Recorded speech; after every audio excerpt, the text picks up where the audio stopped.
Jadi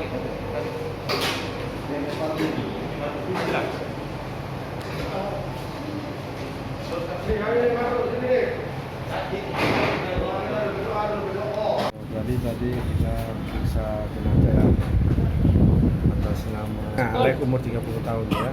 Jadi memang kita jumpai beberapa luka benda tajam. Ya, benda tajam pada kepala, leher, tangan, dan melawan karena ada luka benda tajam. Berapa jumlah luka? Kalau luka lumayan lah,